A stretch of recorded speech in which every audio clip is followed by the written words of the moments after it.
안녕하세요 여러분, 그랑블루입니다. 잘 지내셨어요? 대답 크게 하셔도 됩니다. 음향 효과를 여러분들이 책임져 주셔야 됩니다. 네, 이번에도 제 지인분들을 총동원해서 네, 연수원 강의를 앞두고 촬영을 하고 있습니다. 지난번에 올렸던 거는 타로 강의였었고 점성술 주사위 강의였잖아요. 이번에는 점성술에 대한 강의를 올리려고 합니다. 그런데 제목이 좀 다르죠?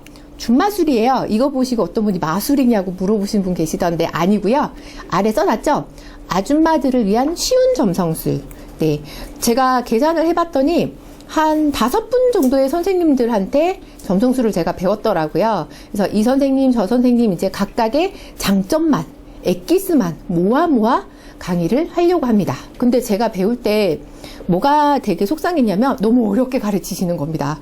정말 포기하고 싶었습니다. 딱 한 분의 선생님을 제외하고 나머지 선생님들은 너무 어렵게 가르치셔서 정말 포기하고 싶었거든요. 근데 사실 이 점성술이 배워보면 너무 재밌어요. 야, 그리고 명리나 이런 것보다 훨씬 쉽습니다. 네, 그래서 제가 몇 년을 공부했던 명리 공부를 때려치고 점성술을 파고든 이유이기도 합니다. 네, 자, 그러면 들어가 보도록 하겠습니다. 점성학에 대해서 누가 이런 말을 했어요. 점성학은 놀라운 지식을 담고 있는 하나의 독립적인 과학이다. 나 역시 점성학을 통해 많은 것을 배웠다. 점성학에 큰 빚을 진 듯한 기분이다. 누가 그랬을까요? 나는 아무 생각이 없다. 여러분? 좀 더 유명하신 분이 했습니다. 아인슈타인이 했던 얘기였어요. 자, 또 볼까요? 점성학에 대한 지식이 없는 의사는 스스로를 의사라 칭할 자격이 없다. 누가 했을까요? 저는 안 했습니다. 어떻게 하셨어요? 역시 센스쟁이 맞습니다. 자, 또 볼까요? 좀 길어. 심리학은 점성학의 효용을 인정한다. 뭔지 잘 모르겠으나 심리학과 관련된 분인 것 같죠. 점성학은 고대 모든 지식의 총체이기 때문이다. 개인의 탄생 시점에 대한 데이터를 근간으로 그의 성향과 기질을 적절하게 예측할 수 있다는 것은 점성학의 유효성을 입증하는 것이다. 누구였을까요? 그렇죠. 유명하신 분 3분 다. 네, 그렇습니다. 사람들이 제가 왜 시작부터 이 얘기를 하냐면 점성학이라고 얘기를 하면 점 보는 거라서 미신인가 보다 이런 분들이 계셔서 그래서 제가 이렇게 유명하신 분들이 점성학에 대해서 호평을 했으니 믿을 만한 하다는 걸 보여드리기 위해서 먼저 해드렸죠. 실제로 어떤 학교에서 강의 요청이 와가지고 제가 타로를 2시간 만에 해달라고 하셔서 제가 너무 황당해가지고 타로를 2시간 만에는 어렵습니다. 2시간 만에 적절한 강의는 아마 점성술 주사위 정도면 2시간 안에 할 수 있을 것 같습니다. 이렇게 말씀을 드렸더니 그분이 다시 연락이 와서 점성술을 빼고 다른 용어로 바꿔달라고 하시는 거예요. 그래서 아직도 일반인들은 점성술이라는 것에 대해서 미신이라고 생각하시는 분들이 많구나. 아직도 음지에서 헤어나오지 못하고 있구나 하는 생각이 많이 들었습니다. 제가 네이버에 한번 검색을 해봤거든요. 점성학 했더니 이렇게 나옵니다. 점성술 별 차이가 없게 이렇게 나와 있죠. 별의 빛이나 위치, 운행 따위를 보고 개인과 국가의 길흉을 점치는 점술. 여기도 점술이라고 해놨네요. 아마 그래서 그런가 봐요. 그런데 제가 말을 바꿔서 술로 해서 했더니 역시나 별 차이 없이 이렇게 나와 있더라고요. 근데 여러분 엄밀하게 따지면 차이가 있습니다. 점성학은요, 말 그대로 학문이에요. 점성학 오랫동안 연구하신 분이 저는 차트 리딩 못해요 하시는 분도 계시다고 하더라고요. 그럼 점성술은 기술입니다. 이 사람이 앞으로 어떤 삶을 살게 될 것이고 언제 어떤 일이 일어날 수 있겠다를 예측할 수 있는 말 그대로 기술이죠. 그러면 이게 왜 필요할까요? 우리가 평생 좋은 일만 생기면서 살 수는 없잖아요. 누구나 다 인생에서 봄, 여름, 가을, 겨울을 겪게 됩니다. 내 인생에 겨울이 오는 걸 막을 수는 없지만 내가 겨울이 언제쯤 온다는 걸 안다면 어떻게 하시겠습니까? 두꺼운 옷을 준비한다든지 집 밖에를 안 나간다든지 대처를 할 수 있잖아요. 우리는 그걸 위해서 공부를 하는 거죠. 그래서 명리 공부도 하시는 거잖아요. 내 인생의 큰 흐름을 읽기 위해서 내 삶의 내비게이션을 하나 장착하기 위해서 하는 거잖아요. 네, 자, 그래서 제가 고민했습니다. 이 어려운 점성술을 쉽게 배울 수는 없을까? 왜냐하면 제가 배울 때 너무너무 뼈저리게 느꼈기 때문에 용어도 너무 어렵고 이게 뭐야 도대체 뭔 소리야 막 이랬던 게 많아서 그래서 아줌마들을 위한 쉬운 점성술이 탄생했습니다. 물론 이 자리에 남자분들도 계시고 네, 아가씨인 분들 계시고 하지만 네, 누구나 아무튼 취지는 쉽게 배울 수 있게 하자였다는 거. 그래서 배우시다가 어려워요 하면 어떻게 하라고요? 얘기를 해주셔야 더 쉽게 제가 설명을 해드립니다. 자, 그럼 들어가 볼게요. 점성술 차트는요, 어떻게 구성되어 있냐면 크게 세 가지로 나눌 수가 있습니다. 별자리, 행성, 하우스. 저게 차트인가요? 아니에요, 여러분. 저거는 점성술 주사위예요. 주사위도 점성술에 나오는 차트랑 똑같은 구성으로 되어 있어서요. 자, 이건 뭘까요? 사수자리. 공부를 하신 분이시군요. 별자리죠. 자, 그리고 이건 목성이라는 행성을 나타낸 기호입니다. 그리고 이건 네, 숫자 10이 맞아요. 11하우스를 나타낸 겁니다. 자, 그러면 진짜 차트를 한번 볼까요? 똑같아요. 자, 차트 가운데는 이렇게 숫자 써져 있죠? 하우스를 나타내는 숫자들입니다. 그 다음에는 행성 기호들이 이렇게 나와 있습니다. 그리고 보통 바깥쪽에 별자리가 이렇게 나와 있습니다. 그래서 거의 여러 종류의 차트가 있는데 이 만드는 회사들마다 구성은 거의 비슷하게 이 구성으로 가고 있습니다. 자, 이거는요, 방금 보셨던 모리누스라는 프로그램이고요. 이건 아쿠아리스 투고인데요. 바깥쪽에 별자리가 이렇게 둘러싸여 있는 구성이 비슷하게 간다는 걸 알 수 있을 겁니다. 그리고 속에 행성들이 들어있죠. 자, 그러면 얘랑 어떻게 보느냐? 살짝 다른 것 같이 보이지만 사실은 해가 뜨는 지점을 우리가 ASC라고 부르거든요. 어센던트인데요. 그리고 해가 지는 지점 DSC를 기준으로 차트를 읽을 수가 있습니다. 그래서 해가 여기서 떠서 쭉 하늘 꼭대기까지 올라갔다가 쭉 내려와서 지는 그런 식으로 돌아갑니다. 다른 차트들도 마찬가지예요. 네. 자, 얘는 지금 삐딱하게 그려졌지만 ASC와 DSC를 기준으로 보는 건 똑같고요.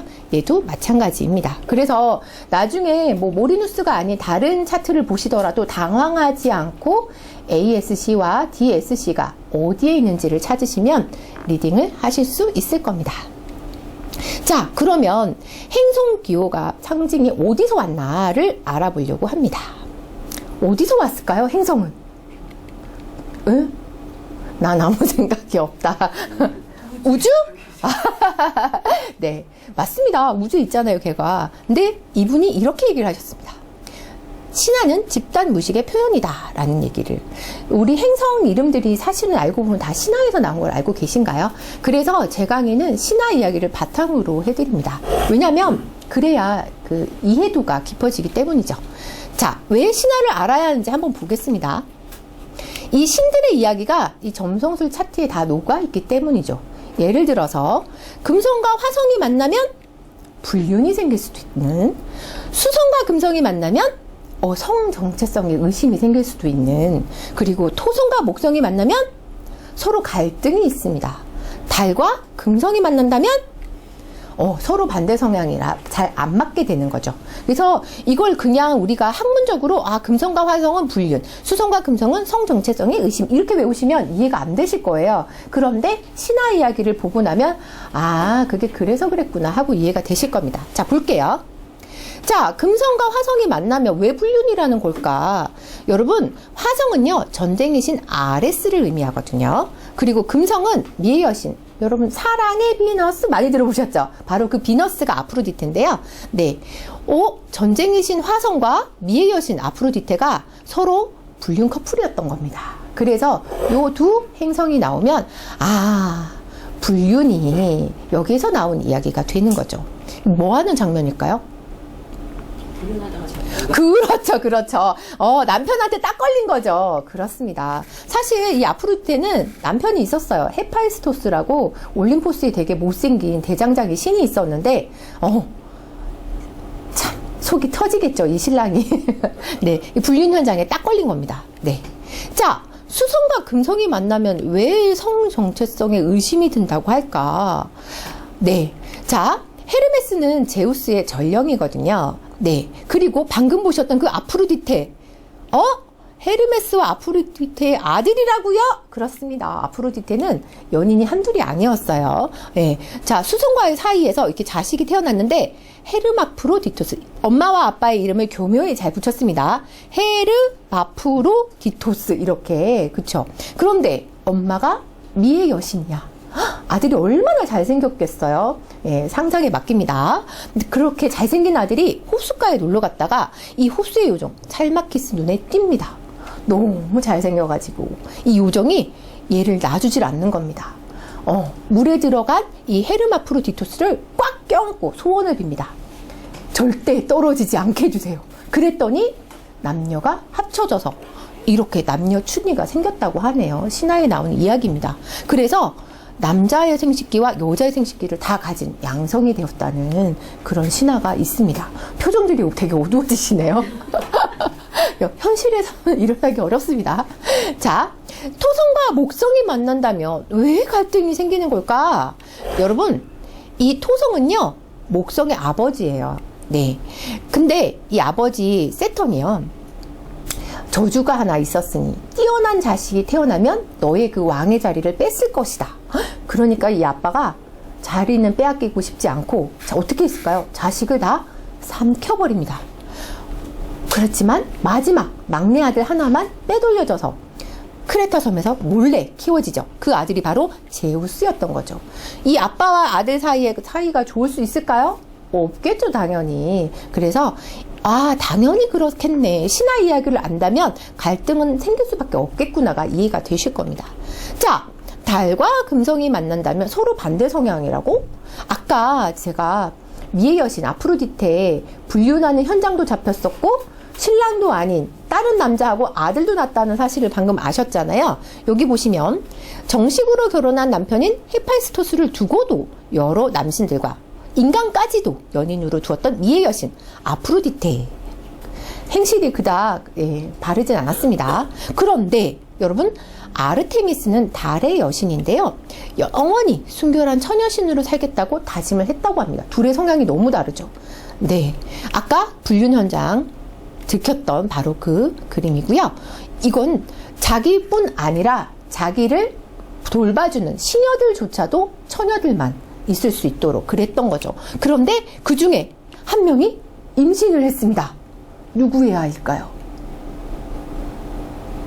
나는 아무 생각이 없다 이러시네요. 여러분, 그렇죠. 나중에 제가 제우스의 여자들을 이렇게 쫙 보여드릴 텐데요, 엄청나게 많습니다. 그래서 제가 이 제우스의 이 애정 행각을 설명할 때 목이 아픕니다. 너무 많아갖고. 그런데 시녀 중에 한 명을 또 건드린 거죠. 근데 불같이 화를 내면서 쫓아내고 있죠. 네. 여기 칼리스토라고 되어 있는데요, 나중에 이제 별자리에도 큰 곰자리, 작은 곰자리로 나오기도 합니다. 자, 그리스 로마 신화 그냥 공부하려면 너무 머리 아프잖아요. 그런데 이 JTBC에서 하는 그리스 로마 신화 편을 보시면 너무 설명을 잘 해주셨어요. 이 교수님은 서울대학교에 계시는 김헌 교수님이신데요. 잘생기셨죠? 나중에 강의 끝나고 나면 꼭 이 프로그램을 한번 찾아서 보시기 바랍니다. 네, 이 신화에 대한 설명을 아주 짧은 시간 안에 정말 엑기스만 너무너무 잘 설명을 하시거든요. 네, 집에 가셔서 보시는 걸로 하고, 네, 제가 간략하게 그 내용을 또 설명을 해드릴게요. 태초에 가이아와 우라노스가 있었습니다. 사실 우라노스도 이 여신이거든요. 가이아의 아들이었어요. 근데 방금 표정 굳어지시는 분 한 분 계셨어요. 여러분, 사람의 이야기가 아닙니다. 신들의 이야기입니다. 네, 그래서 아들과 결혼을 해서 자식을 낳았는데 큰 눈이 하나 달린 키클롭스라는 자식도 있었고, 머리도 100개, 팔도 100개인 헤카톤 케이레스라는 자식도 있었고, 그리고 사람과 비슷하게 생긴 티탄 12신족이 있었습니다. 그런데 이 아버지 우라노스가 보니까 얘네는 그냥 봐줄만 한데 얘네는 마음에 들지 않았던 겁니다. 그래서 엄마의 뱃속에 가둬버립니다. 저 깊은 땅 속에서 나올 수 없도록 가둬버리죠. 엄마는 자식이 장애가 있어도 다 이쁘잖아요. 다 똑같은 자식이잖아요. 그런데 이 자식들을 다 가둬놓으니까 마음이 너무 아픈 겁니다. 그래서 이 티탄 12신족한테 가서 얘기를 합니다. 내가 니네 아버지 때문에 못 살겠다. 니네 중에 누군가가 나서서 니네 아버지를 어떻게 좀 해다오. 그랬더니 제가 하겠습니다. 누가 했을까요? 그렇습니다. 크로노스. 오, 대박이네요. 보통 레아라고 하시는 분들이 많았습니다. 빨간색으로 표시를 해놔서. 네, 그렇습니다. 크로노스가 시간의 신, 아까 보셨던 바로 토성이죠. 네, 그래서 엄마가 만들어준 낫을 들고 가서 아버지 성기를 싹둑! 어떻게 해요? 싹둑 하고 잘라버립니다. 그 성기가 바다에 평 하고 떨어져서 거품이 부글부글 나다가 미의 여신 비너스가 탄생한 거죠. 여기서 비너스와 아프로디테는 같은 여신입니다. 네. 자, 아프로디테도 태어났지만 그 피가 땅에 떨어진 데서는 복수의 여신, 거인족 이런 것들도 태어나게 되는 겁니다. 자, 레아와 크로노스는 이 자매지간이죠. 결혼해서 또 자식들을 낳습니다. 여러분들이 이제 많이 들어보셨을 법한 신들이 나오죠. 제우스, 헤라, 데메테르, 헤스티아, 포세이돈, 하데스까지 이렇게 자식을 낳았습니다. 이 중에 제우스와 헤라가 또 결혼을 해서 자식들을 이렇게 낳게 되죠. 그런데 잘 보시면 엄마가 다릅니다. 아테나의 엄마, 헤르메스의 엄마, 여기 아폴론 아르테미스의 엄마. 왜 다를까요? 제우스는 그렇습니다. 바람둥이였습니다. 네. 자, 어쨌든 이 제우스와 이 티탄 12신족, 제우스의 이 남매들로 구성된 올림포스 12신족과 티탄 12신족이 이제 대응을 하게 됐던 거죠. 옛다 권력 가져가라 이렇게 순순히 내놓지 않았겠죠. 10년에 걸친 피 튀기는 싸움이 있었습니다. 티타노 마키아라고 합니다.